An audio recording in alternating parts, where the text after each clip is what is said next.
Y otra que creo que me llama la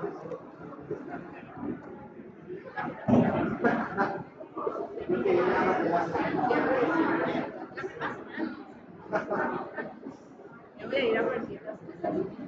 Vamos a llevar esto un poquito más atrás. Por favor, La si no doctora. me voy a caer. Ahora sí ya vas a ver. Este es lo que yo vamos a ver. No.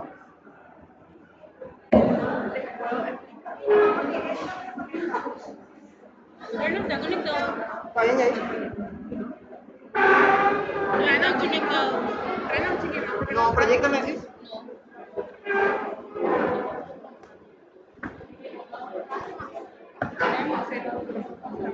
Vamos a tirar. Ahí. Ahí está.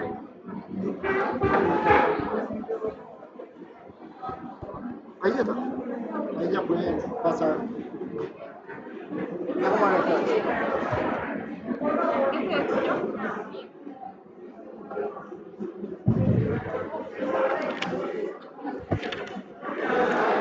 Este es una señora. Lo que tengo es un número.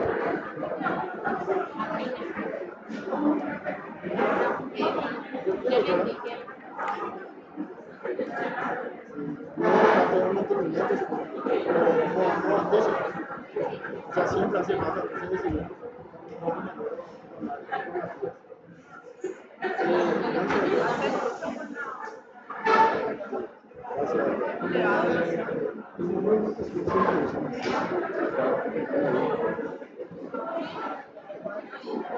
Ahí le van a ver bien.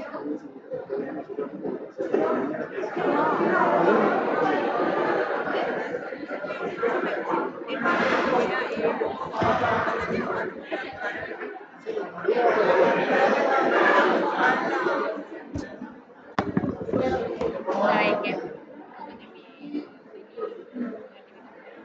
Mi teléfono murió y no ingeniero lo hizo poco, lo retiró de WhatsApp. No, te voy a buscar el certificado luego esta noche, porque es que me falta un currículum tengo. Y que me habilita para la visitación pedagógica.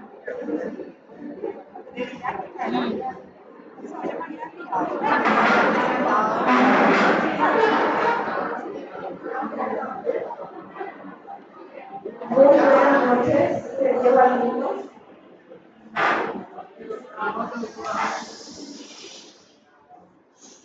Bueno chicos, me presento para los que no me conocen. Soy la abogada Silvia Nasancia. Voy a estar con ustedes acompañándoles de Derecho Civil Contrario. Casi me equivoqué porque para nosotros es un placer acompañarles en este semestre. Si bien los marcos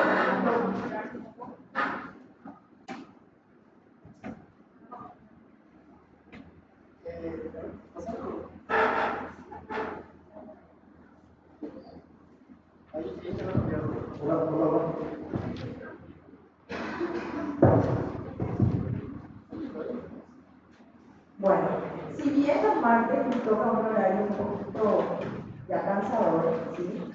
Vamos a tratar de ponerle garra y ganas para tratar de poder terminar la lección que nos corresponde el día de hoy. Y hoy les voy a desarrollar la lección número 1. Si bien la clase pasada vimos algunas ideas y conceptos sobre algunos puntos que tenían que ver con la lección 1, me gustaría volver a hacerlo con todos ustedes porque muchos estaban teniendo exámenes la semana pasada, ¿sí? Voy a mencionar algunos puntos importantes de la cátedra ya como última vez, ¿sí? El examen va a ser escrito, los exámenes parciales van a ser escritos, selección múltiple. Los exámenes finales, primera, segunda y tercera convocatoria son orales. ¿Sí? Los trabajos prácticos se desarrollan en clase. Manuscrita, no en computadora, no en el teléfono. El teléfono, por supuesto, que puede ser una herramienta para que ustedes utilicen, ¿sí? Pero manuscrita, nosotros consignamos y damos a los trabajos que se desarrollan en clase la puntuación de acuerdo a la cantidad de preguntas o de acuerdo al contexto de la elaboración del trabajo que ustedes van a hacer. ¿Sí? Aquellos que no estén en clase y no presentan sobre el trabajo que se desarrolla en el día, tendrán que justificar sus ausencias para poder volver a presentar el trabajo. Entiéndase justificar ausencias con documentos respaldatorios que para la dirección académica son enfermedad, por impedimento laboral, ¿sí? O por alguna otra circunstancia que se les haya presentado en el momento y que pueda ser, por supuesto, acreditada, ¿sí? Y esto quiero enfatizar muy bien, chicos, porque yo puedo entenderles todos, a todos, pero tenemos que entender que hay cuestiones específicas, ¿sí?, de esta casa de estudios que no vamos a poder torcer, ¿sí? Entonces, en ese sentido, quiero ser muy clara con ustedes, porque no quiero después vamos a entrar en el problema de los puntajes de trabajo práctico, porque yo tengo, porque no tengo, un punto más, un punto menos. Entonces, que eso esté bien claro, ¿sí? ¿Por qué? Porque esa puntuación que se va a dar durante la clase, como le dije en la clase pasada, es un premio para ustedes que están acá. ¿Está bien? Entonces, eso es lo que busca la cátedra. Primero, desarrollar nuestras lecciones y después fijar los conceptos más importantes de cada lección a través de un trabajo que vamos a elaborar. Ese es el objetivo, ¿sí? Y encima premiarles a ustedes por su asistencia y por esa aplicación de conceptos que ustedes ya van a estar elaborando en los trabajitos que vamos a ir haciendo, ¿sí?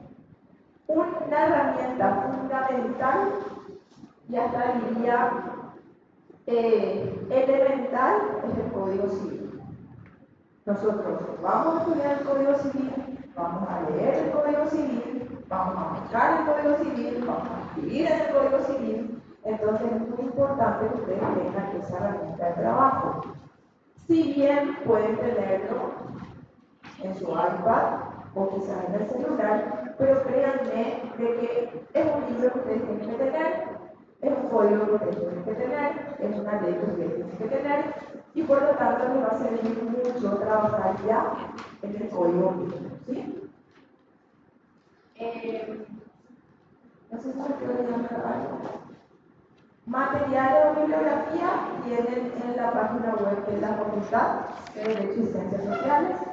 Yo les recomendé uno que es el del profesor Moreno Rodríguez Alcalá, que sigue más o menos nuestro programa, ¿sí? Porque yo entiendo que el tiempo es corto, entiendo que ustedes tienen muchas materias, entonces, y sé, porque fui estudiante, de que aquel libro que sigue un poco el programa es el que nos facilita más, ¿sí?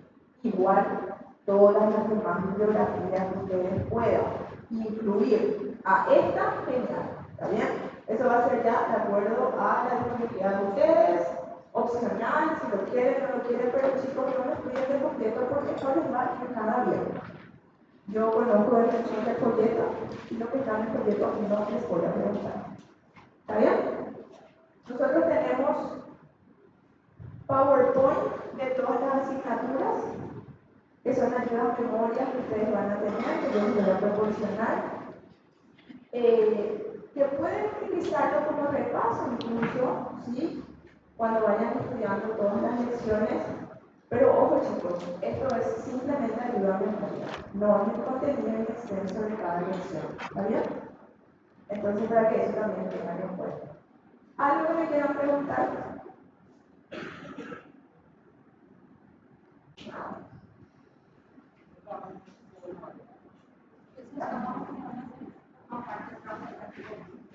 Los trabajos que nosotros vamos a hacer en clase y al que le vamos a dar un puntaje formarán parte de esos 10 puntos que ustedes tienen por trabajo práctico, ¿sí? Entonces, si hoy hacemos un trabajo, de acuerdo al cuestionario o a la modalidad de trabajo que nosotros vamos a hacer, vamos a ir determinando, vamos a cuantificar, ¿sí? Si va a ser puntos, si va a ser 2 puntos, si va a ser 5 puntos. Entonces, lo importante es mucha atención, porque siempre las preguntas van a ser con respecto a lo que hemos desarrollado, ¿sí? Ni más ni menos. Y si hay algunas cuestiones que por ahí no la hemos desarrollado y se tienen que utilizar el código, yo les voy a proporcionar el artículo correspondiente para que ustedes vayan a ese artículo y lo puedan utilizar en el trabajo. ¿Sí? ¿Otra preguntita? Sí.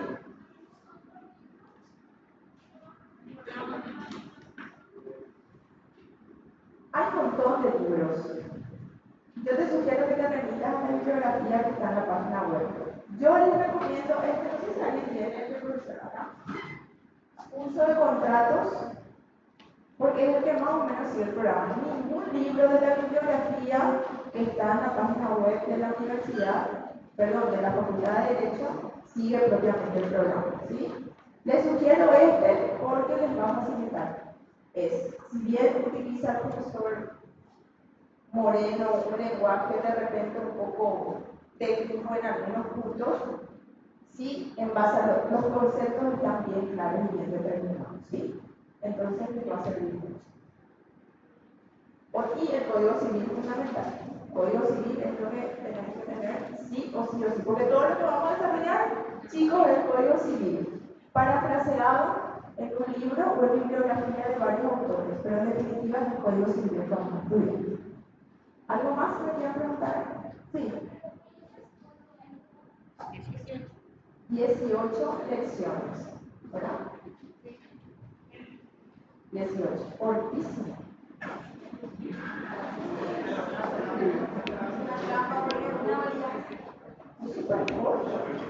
Generalmente de la lección 1 a la 8 más o menos entra en el primer examen. Todo depende, chicos, de las clases, si se fumiga, si no hay elecciones, si no se fue la luz, si no hay paro. Entonces ahí vamos viendo y vamos evaluando la cantidad de lecciones que nos tienen dado, ¿sí? Pero siempre todas las lecciones van a ser desarrolladas y posterior a ello nosotros vemos y analizamos cuáles entrarán, ¿sí? Por supuesto que yo los realizo. ¿Está bien? ¿Algo más? Hasta las 10:30 es nuestra clase, ¿verdad? Recuerdo que por contrato hablado. Por contrato hablado, nosotros ya llegamos a un acuerdo aparte. Sí. Bueno, el acuerdo de parte que hemos llegado en la clase pasada es que no nos vamos a quedar hasta esa hora. Por una cuestión de que yo comprendo que hay muchos que se trasladan en ómnibus, en transporte público, o seguramente van con otras personas que ya se retiran. Entonces vamos a tratar de este día martes, que nos toca un horario un poco ya complicado, agilizar lo antes posible, y mañana que sí nos toca un horario mucho más fácil, flexible y sencillo para todos, entonces vamos a tratar de aprovechar el máximo. ¿Está bien? Bueno, ¿algo más?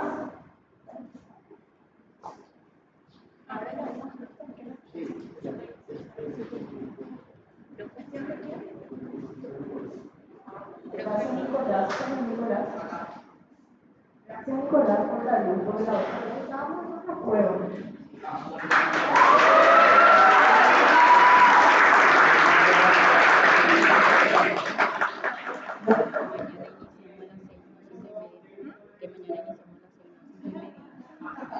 Chicos, mañana nuestro horario es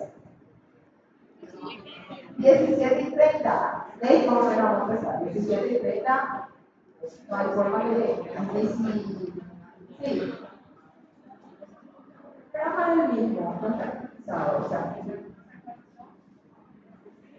no se actualizó del año pasado a este, por lo tanto que está en la página y yo vamos a utilizar. ¿Sí? Bueno, vamos a desarrollar la lección 1. El contrato. A ver, vamos a rememorar un poco. ¿Qué dijimos que es un contrato como concepto? Acto jurídico, tomen nota.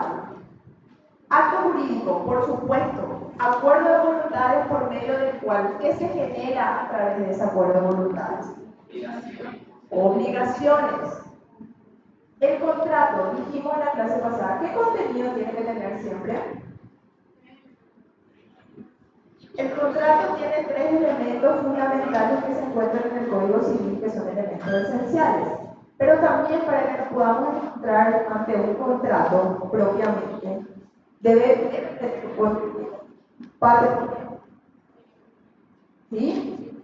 Bueno, entonces, primero tenemos que manejar bien el concepto de contrato.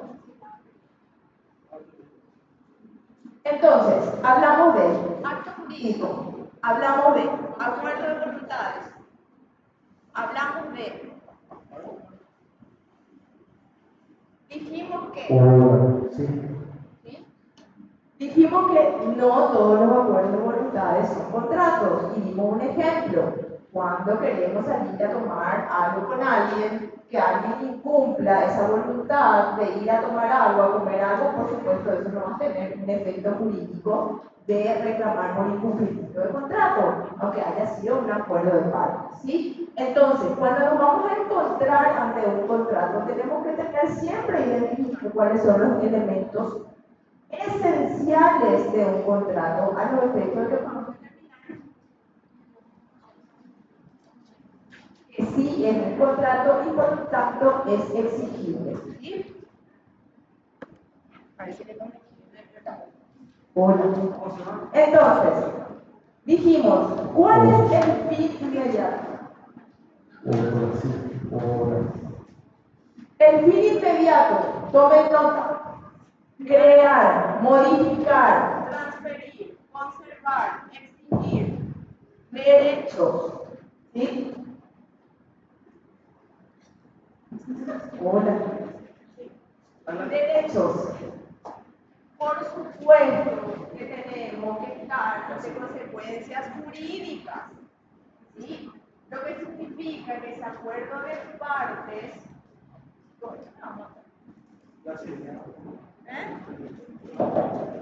Hola.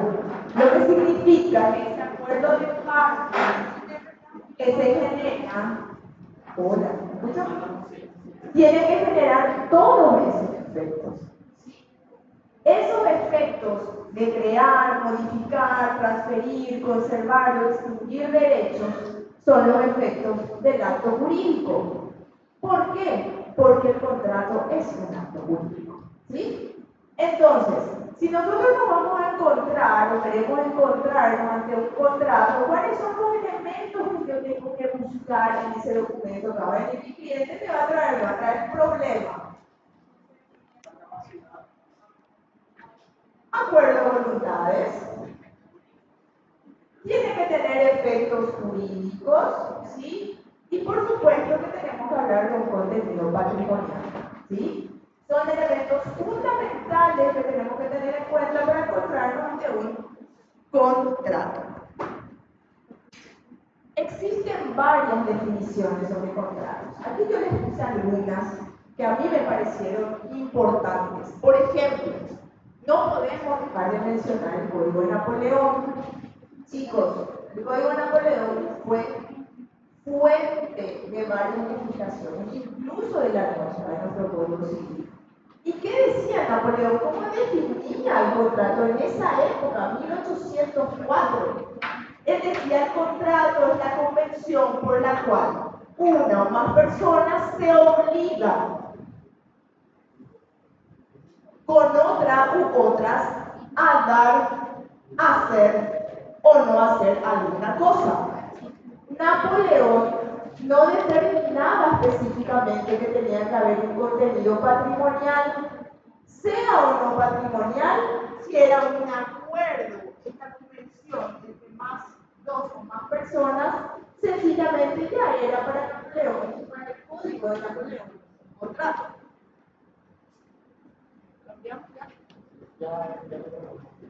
Entonces, para Napoleón no era requisito esencial que sea patrimonial. Sin embargo, nos vamos al Código Italiano, que también define el derecho contractual. ¿Y qué es lo que dice?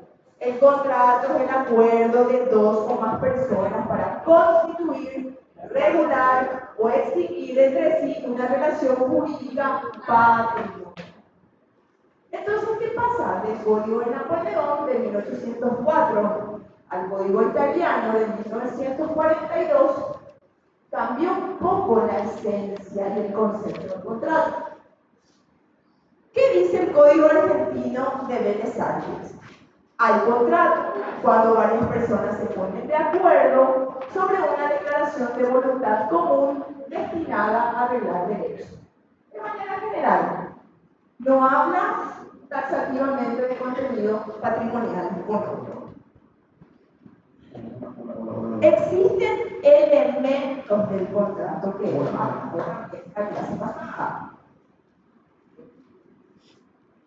Hola.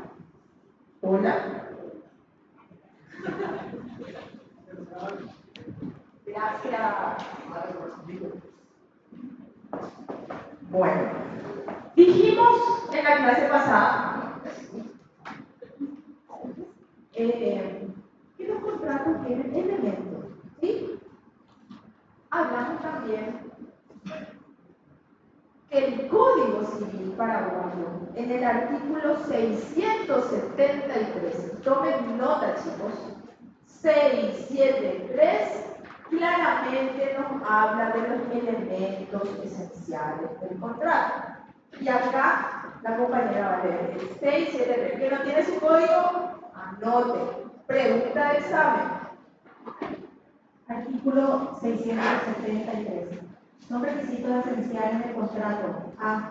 El consentimiento o acuerdo de las partes. B. El objeto. Y C. La forma, cuando fuere prescrita por la ley bajo pena de nulidad. Excelente. Subrayen esenciales en su Código Civil, porque vamos a hablar de diferentes elementos del contrato. Pero nosotros tenemos que saber que solamente si faltan los elementos esenciales en un contrato, el contrato es nulo. Si en el contrato no se encuentran de manera taxativa elementos accidentales, por ejemplo, como vamos a ver más adelante, no sería un contrato nulo. Por eso necesito que marquen en su código, porque el 673 nos dice lo que indefectiblemente y taxativamente tiene que tener un contrato. Por eso se llaman elementos esenciales. Son requisitos esenciales del contrato, el consentimiento o acuerdo de las partes, el objeto y la forma,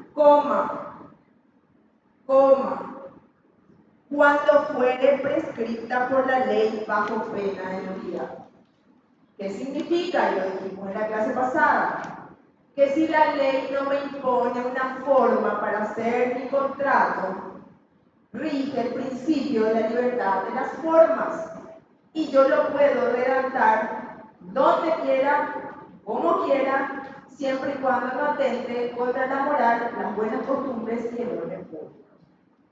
Y dimos el ejemplo de que nos fuimos a tomar algo con alguien y le quise vender mi moto y redactamos un acuerdo de voluntades en una servilleta. Y aportó el compañero de que nada más y nada menos Lionel Messi había realizado y redactado un acuerdo de partes con uno de los clubes en el que él se desempeñaba en una servilleta de papel. Entonces, ¿por qué es importante esta coma? Y enfatizo, porque solamente la forma es un requisito esencial cuando la ley me dice cómo debo hacer un contrato. ¿Está claro? Sí.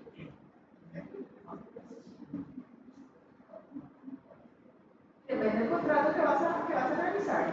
Nosotros vamos acá a estudiar todos los tipos de contratos nominados que se encuentran en el Código Civil y contratos que se encuentran en leyes especiales.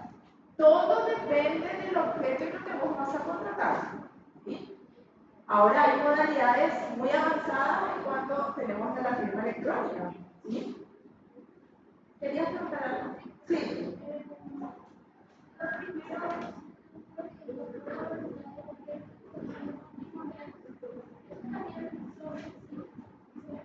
A ver, esos son elementos que nosotros tenemos que evaluar cuando tenemos un contrato, ¿sí?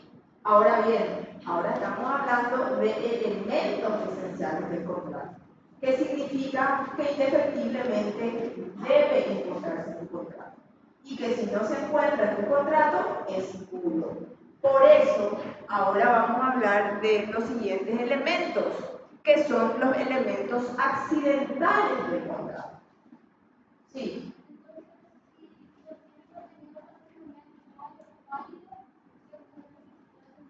Según los requisitos esenciales. Muy bien, excelente interpretación. Entonces, dijimos 673, Código Civil Paraguayo, anote. Hablamos de los elementos esenciales, están en la ley. Hablemos de los elementos accidentales, son aquellos que pueden estar como no estar en el contrato. Ejemplo, tenemos condición, plazo, modo, cargo, cláusula penal o cualquier otro elemento accidental que podría formar parte del contrato. ¿Qué significa esto? Que si uno de estos ejemplos o estos elementos accidentales no se encuentran de manera taxativa en el contrato, no anula el contrato. Quizás hace que el cumplimiento sea un poco complicado, o quizás haga que una de las partes salga más beneficiada que la otra, pero no es nulo el contrato, porque no es un elemento esencial. Por eso, que las partes, cuando elaboran un contrato y quieren establecer cláusulas que tengan que ver con plazo, con modo, con cargo, con cláusula penal, deben estar atentos a que realmente eso se plasme como una cláusula contractual. ¿Sí? Hablamos también en la clase pasada de la labor de los escribanos. Cuando redactan contratos, no se sometan a las redacciones de los escribanos públicos. ¿Sí? ¿Por qué? Porque el escribano público lo que hace es certificar que Silvia es la que firmó, más no el contenido y la redacción de ese documento.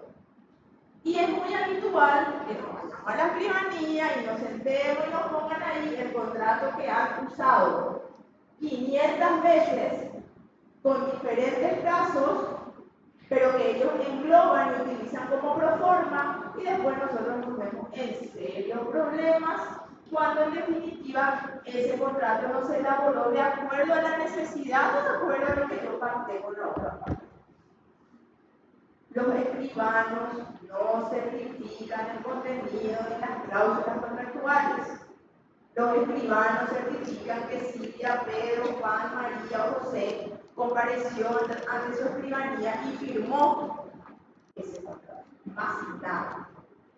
Tengan mucho cuidado con eso. Y también tenemos elementos naturales, que son aquellos que están presentes en todos los contratos, por más que no estén de manera expresa. Muy distinto a lo que dijimos anteriormente. Porque los elementos accidentales tienen que estar de manera taxativa porque esos elementos no se presumen. La ley no presume los elementos accidentales, pero sí presume los elementos naturales. ¿Y cuáles son? Aquí les mencioné, pero esto lo vamos a estudiar después en lecciones específicas. Hablamos de la evicción y los vicios redhibitorios. Ustedes seguramente ya habrán firmado contratos, múltiples contratos durante su vida o escrituras públicas, y claramente siempre se menciona que el vendedor se hace cargo de la evicción y de los vicios redhibitorios que tiene la cosa. Porque la evicción y los vicios redhibitorios tienen que ver nada más y nada menos con vicios que tienen que ver con el contrato, que tienen que ver con derechos o con hechos, que vamos a ver más adelante.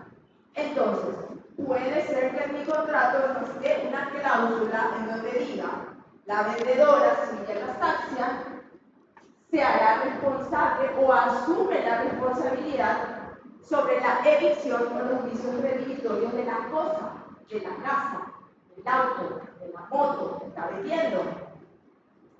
Pero si el comprador detecta uno de esos vicios en la cosa que Silvia le vendió, por más de que no esté en la cláusula de manera taxativa, se presume esto.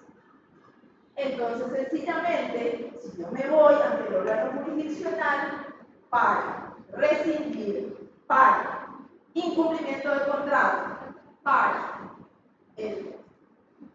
la pretensión que yo someta ante el juez jurisdiccional por vicios redimitorios o evicción, aunque no estén en el contrato, sencillamente el juez determinará que esos son elementos naturales y que la vendedora, o sea yo, me tengo que hacer cargo de eso. ¿Está claro?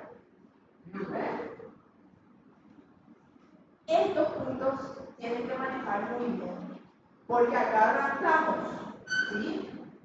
Para que después, cuando analicemos cada uno de los diferentes contratos que vamos a estudiar, entonces ustedes puedan identificar los requisitos esenciales, accidentales y naturales. Sí. Sí.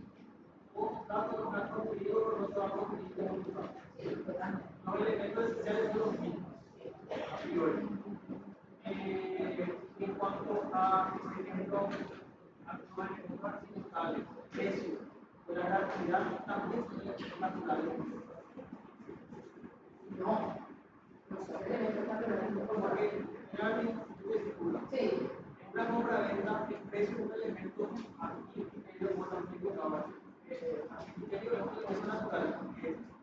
Un contrato de compra-venta sin precio es una donación, por ejemplo, o una donación por la cual yo requiero una contraprestación para una donación con mayor natural. No aplica también. No aplica sencillamente porque, por lo que les dije anteriormente, cuando suscribamos un contrato tenemos que estar atentos a las cláusulas que va a tener nuestro acuerdo de voluntades, porque si sometes ante un juez, acá el análisis es simple y sencillo. La ley te dice cuáles son los elementos esenciales. La ley no te habla de ninguno de otros de esos puntos que vamos a mencionar.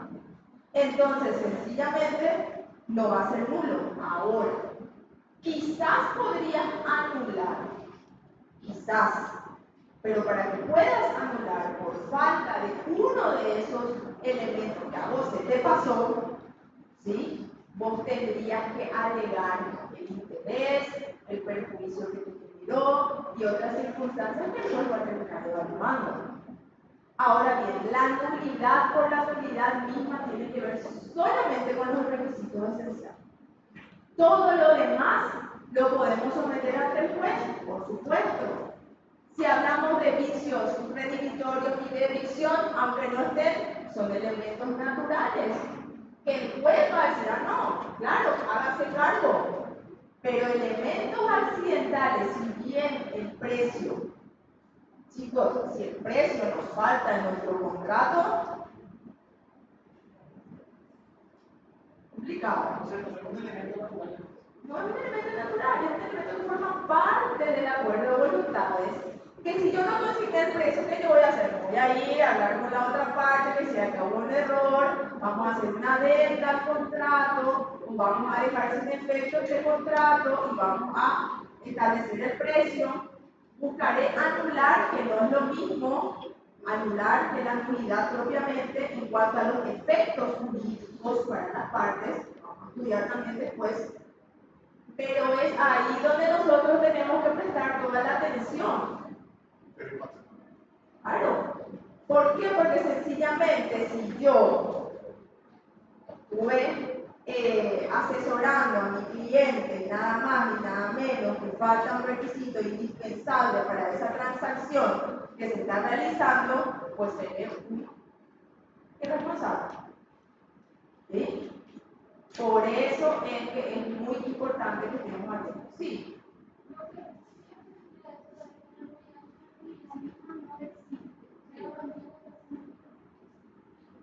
Significa que la nulidad es la última ratio en el derecho procesal. Cuando se puede salvar a una situación, una omisión o un error, el juez va a tratar de salvar de esa manera. Entonces, por eso no existe la nulidad por sí misma, como lo acabo de decir. porque para que eso ocurra, en definitiva, no se tuvo que haber podido salvar de ninguna manera la falencia o la omisión o lo que haya ocurrido con ese contrato, ¿sí? Y esa frase que mencionas es muy importante para el derecho procesal, ¿sí? Es una frase que se utiliza en el derecho procesal, que se aplica en el derecho procesal. En el derecho contractual, prima facie no, pero es sí en el derecho procesal. Entonces, eso significa, no es que, ay, vamos a declarar la nulidad porque declaremos la nulidad, tratemos de salvar la situación. Y si es imposible, se llegará a la nulidad. Por eso no existe la nulidad. ¿Está bien?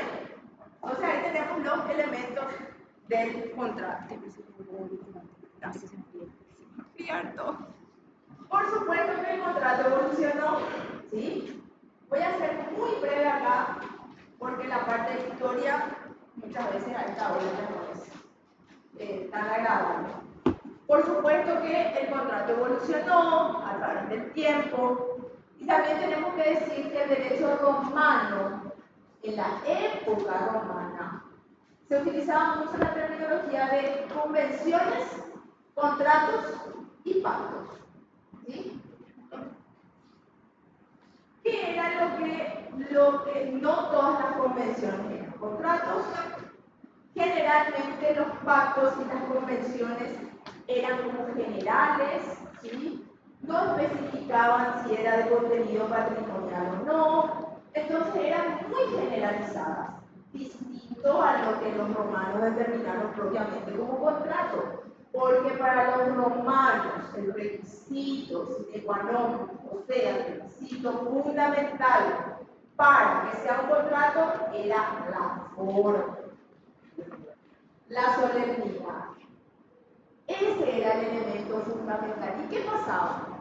Los romanos a los contratos le daban efectos jurídicos. ¿Qué significaba eso?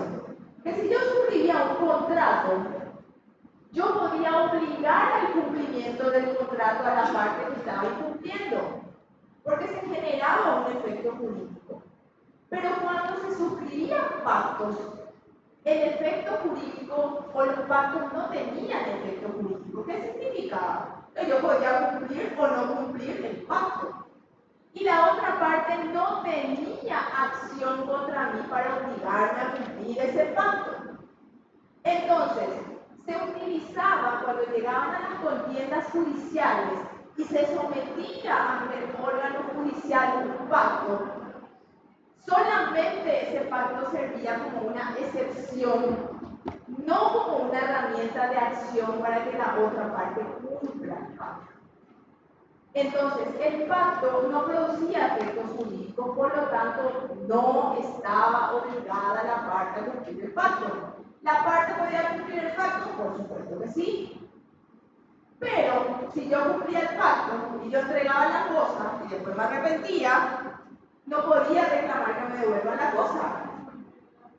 Sencillamente, ya no lo podía, ¿sí? Cosa que sí pasaba con los contratos, justamente por el efecto jurídico que sí producía en la época romana los contratos. Entonces, los romanos hablaron de contratos, de pactos, de convenciones, pero la esencia contractual del derecho romano tenía que ver con la forma.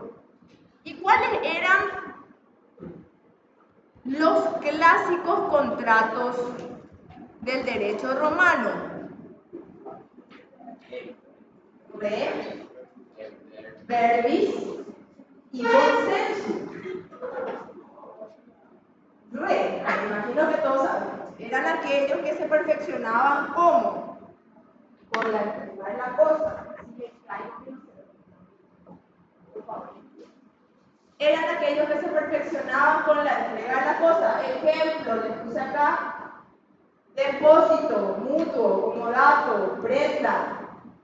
Entrego la cosa, perfecciono la formalidad, la solemnidad que le daban los romanos. Verbis. eran los que se perfeccionaban por medio de la pronunciación de palabras solemnes. Y ahí es donde tenemos a Esculatio, los clásicos, los romanos. Y tenemos también en Roma contratos nominados o contratos nominados que se llamaba consensus y eran los que se perfeccionaban con el acuerdo de voluntades. Ejemplo, compra-venta, arrendamiento y todo lo que mandato, sociedad, etc. Entonces, el contrato evolucionó desde la época romana.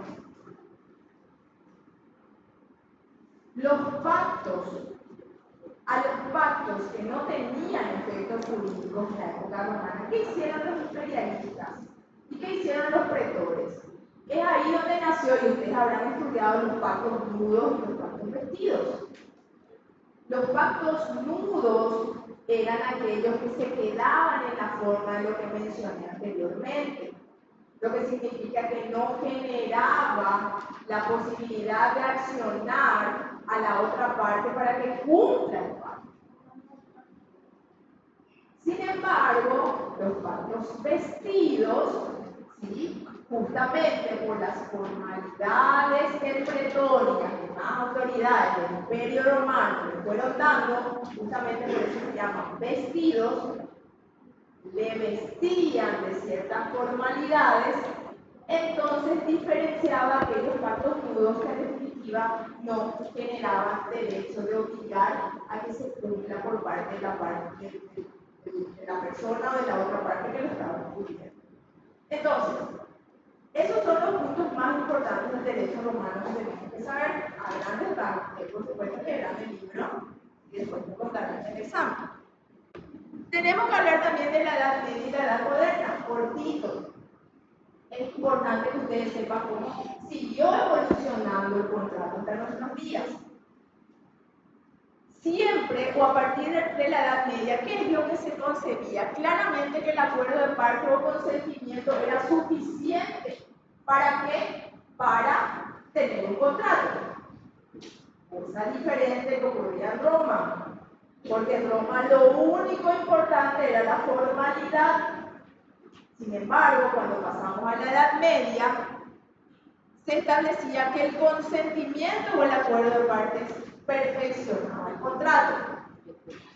Se dejaba de lado las formalidades, se dejaba de lado las solemnidades. Pero, ¿qué es lo que surgió en la Edad Media que causó una revolución? El requisito o el elemento de la causa. En la Edad Media surgió el elemento causa, que no estaba en la época de los romanos, que solamente se enfocaban en la formalidad, en la solemnidad. Entonces, ¿cuál era la fórmula que se utilizaba en la Edad Media? Causa más consentimiento es igual a contrato. ¿Sí? En ningún lado se tenía como un elemento fundamental o un elemento esencial la forma, como si lo era en el derecho romano. Por supuesto que en esta época de la Edad Media influenciaron, por ejemplo, o influenció el cristianismo, la escolástica, la doctrina naturalista y otras doctrinas de la época con diferentes énfasis con lo que tiene que ver con los elementos del contrato. Y aquí es donde surgió también una máxima que tenía que ver precisamente con el cristianismo, que enfocaba mucho la fidelidad de la palabra de las personas en el marco del acuerdo de voluntades. Porque ¿qué es lo que decían? ¿O qué decía el cristianismo? La máxima latina, pacta sunt servanda. ¿Qué significaba o qué significa que los pactos deben cumplirse? Entonces, en la Edad Media se dejó de lado la formalidad como un requisito esencial que sí se tenía en el derecho romano, nació la causa y la fórmula era consentimiento más causa es igual a contrato. ¿Qué pasó en la Edad Moderna? En la siguiente edad surge la teoría de la voluntad. ¿Qué es lo que acá pasó? La causa comenzó a confundirse con el objeto del contrato. ¿Cómo? La doctrina anticausalista. Entonces, se comenzó a confundir con el objeto del contrato y surgen así, con la teoría causalista, nada más y nada menos que la causa objetiva y la causa subjetiva.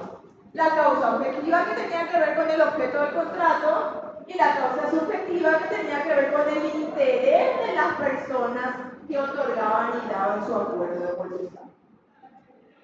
Entonces, derecho romano, formalismo, solemnidad.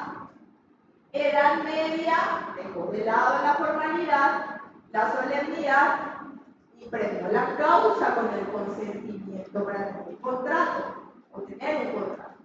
Y la edad moderna ya entró en una confusión. Ya en la causa o en el objeto surgieron las teorías anticausalistas, causa objetiva, causa subjetiva. Pensar en lo que hacemos, retrocedemos otra vez, nos vamos a la formalidad. El contrato evolucionaba, retrocedía, medio evolucionaba con los diferentes elementos para llegar a lo que tenemos hoy. El Código Civil francés fundamental, no solamente en la idea esencial de la evolución del contrato, sino que nada más y nada menos, con lo que significó como fuente de derecho para diferentes códigos civiles. Código Civil italiano, Código Civil alemán, Código Civil paraguayo, Código Civil de Belisario y un montón de otros códigos. Napoleón dijo, y acá les escribí la máxima de Napoleón. ¿Qué dijo él? Mi gloria no está en haber ganado 40 batallas. Mi gloria no está en haber ganado 40 batallas. Lo que nadie podrá borrar perdurará por siempre en mi código. Napoleón, el tercer libro del Código de Napoleón, hablaba de contratos. Napoleón definió el contrato, si bien no le dio la característica de patrimonial o no, lo generalizó.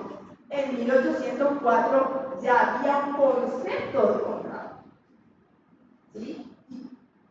Créanme, máxima que, imagínense, persistió y sigue persistiendo hasta hoy. Porque fue fuente incluso hasta de nuestro Código Civil. Entonces, libro tercero del Código de Napoleón hablaba de contratos. Aquí la causa, volvemos otra vez al problema de la causa, ¿sí? ¿Qué pasó con el Código de Napoleón? Que la causa en el Código de Napoleón no era casual que sea un elemento. ¿Por qué? Porque nada más y nada menos habían juristas de la época como Poitier y Domat que eran fundadores de lo que se conoce como la doctrina causalista. Entonces, por supuesto que estaba impregnado en el Código de Napoleón la causa. ¿Sí? Porque eran juristas de la época que trabajaban y que enfatizaban y que luchaban por esa teoría. Por lo tanto, formó parte esencial de un elemento del Código de Napoleón. Código alemán. ¿Qué pasó con el Código alemán? Sencillamente, los alemanes dividieron su código. Una parte general y una parte especial. Los alemanes, ¿qué determinaron? Ellos legislaron mucho más que los contratos. Ellos legislaron también otras instituciones muy importantes que nos sirvieron de origen a lo que tenemos en la época. Por ejemplo, matrimonio, testamentos, diversos actos jurídicos que sí estaban discriminados y determinados en cada parte del código alemán, ya sea en la parte general o en la parte especial.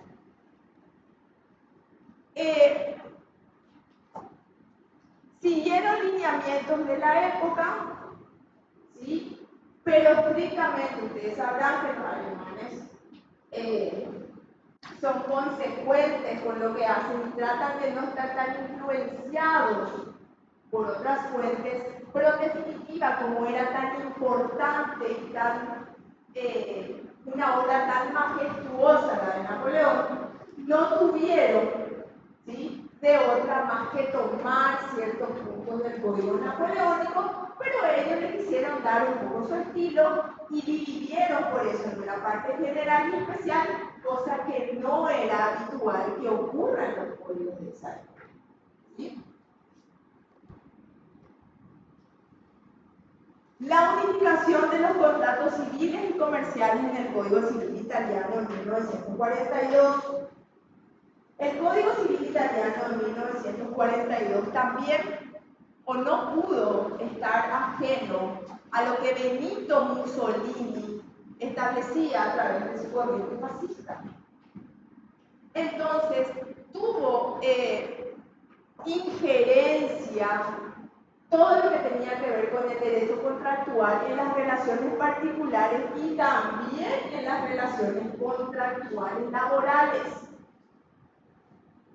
Este código alemán no solamente enfatizaba en el derecho civil contractual, sino que también ya regulaba el derecho laboral en los contratos. Entonces, la característica más importante de esta unificación de contratos civiles y comerciales en el Código Civil Italiano de 1942 es esa, no fusión, pero es esa elaboración de contratos civiles y contratos laborales, pero ojo que ellos se incluían en eso.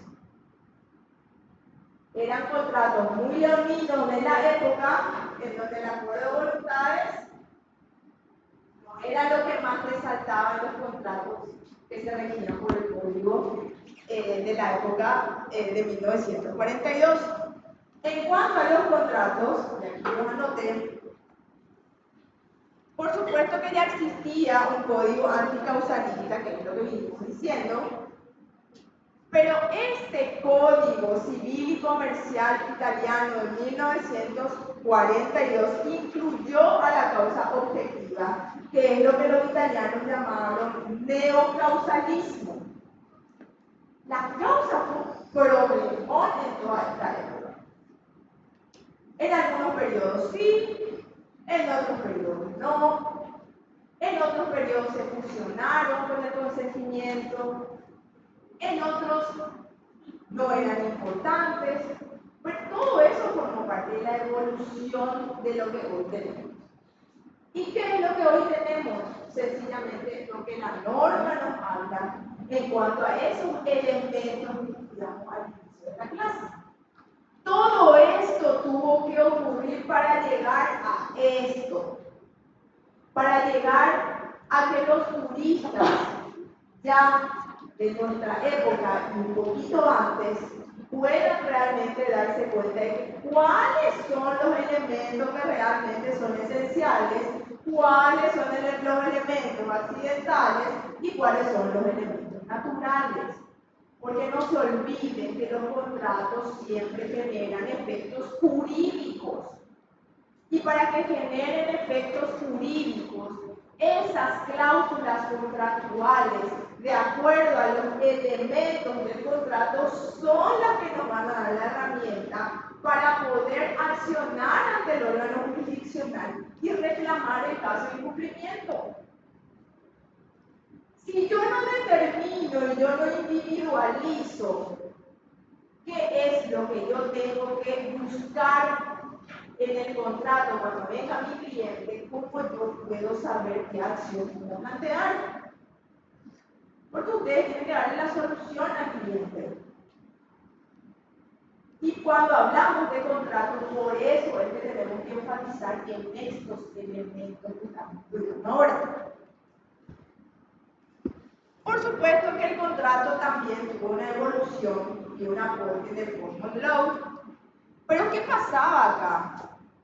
Sencillamente para los anglosajones, ¿qué era lo que determinaban? Y aquí les puse de manera breve. ¿Qué era para ellos un contrato? Sencillamente ellos decían de que eran promesas individuales. Y ellos enfatizaban taxativamente que tenía que ser patrimonial. Porque no concebían los anglosajones que se hagan promesas unilaterales gratuitas. Ellos decían que una de las partes que prometió tenía que salir beneficiada. No era conmutativo la esencia del contrato con los anglosajones. Y ellos a ese contenido patrimonial lo llamaron consideration. Consideration era lo que ellos determinaban como el contenido patrimonial del contrato.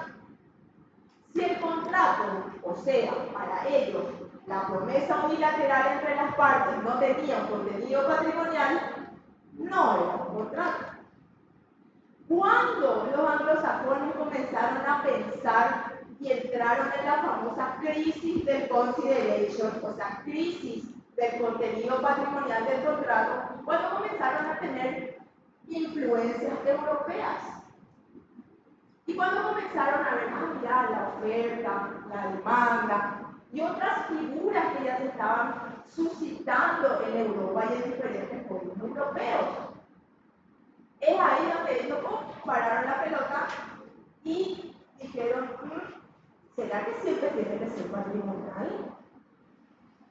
Y es a lo que ellos denominaron crisis del consideration. Hoy ya no todos los contratos tienen como requisito taxativo que sea patrimonial.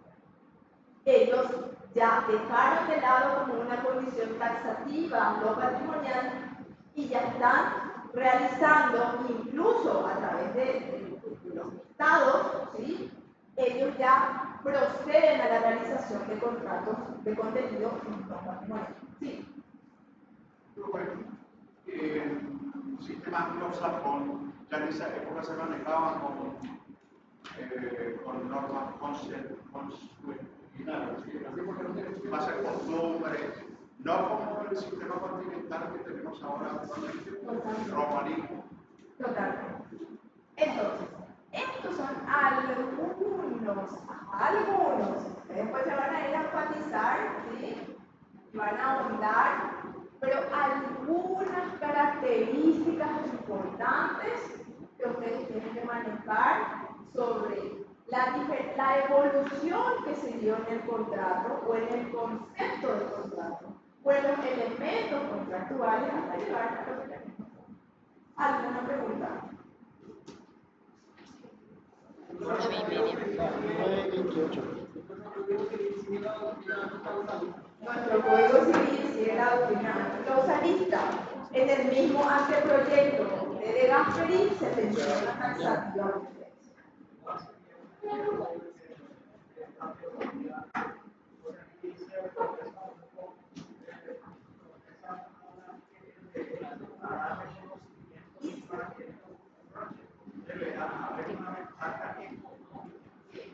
Para las partes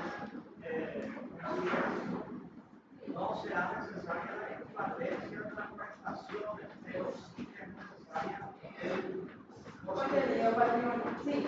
o sea que uno puede ser un ejemplo de la venta de propiedades, por ejemplo. Por ejemplo, claro, una de las partes sería beneficiada, entiéndase, económicamente.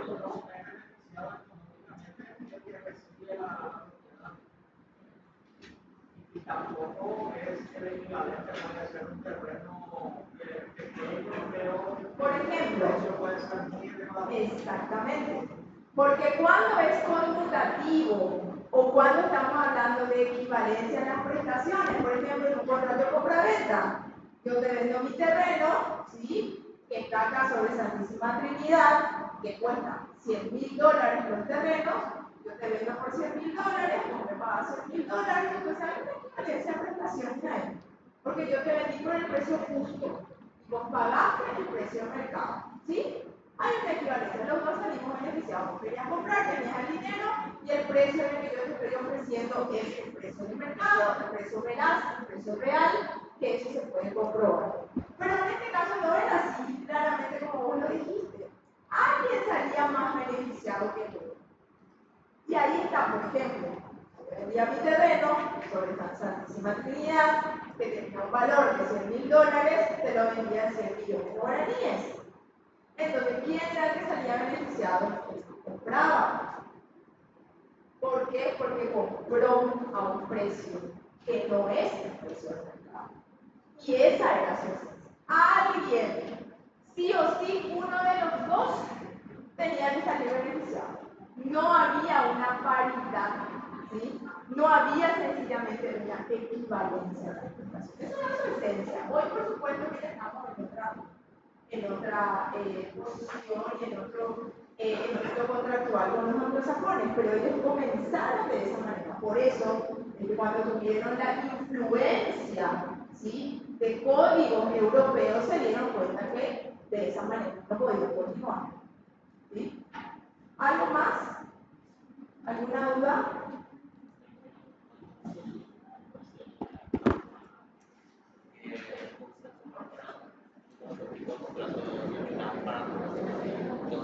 Eso, chicos.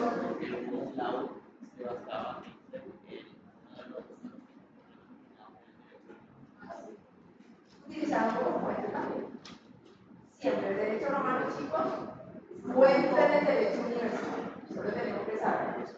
Yo tenía pensado que hagamos hoy un trabajito, pero hoy no. Mañana vamos a hacer un trabajito. Quizás vamos a ver la lección 2, no sé si recuerdo si era larga, corta, voy a mirar un poco. Pero nada, hoy terminamos la lección 1, ¿sí? Mañana vamos a desarrollar la lección 2, vamos a tratar de aprovechar el máximo mañana, que empezamos más temprano. Bueno, chicos, un placer.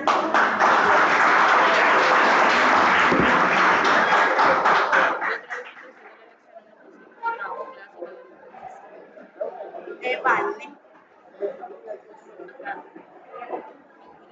Vamos a prepararnos para mañana.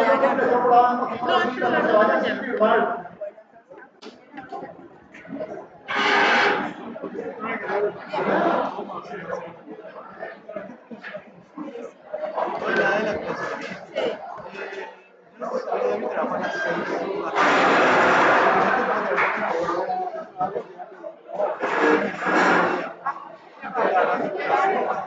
Y por eso porque el una de las turmas ya va a dar clase.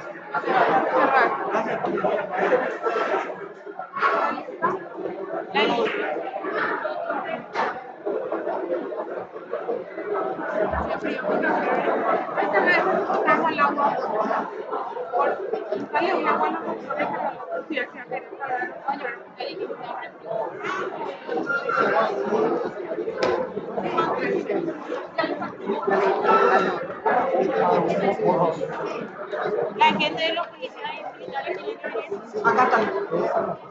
Natalia.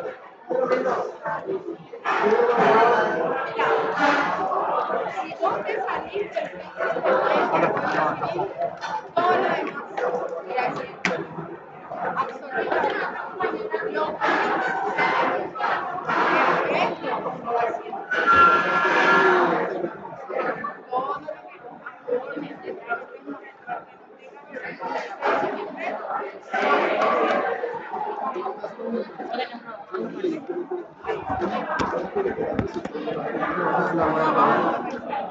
La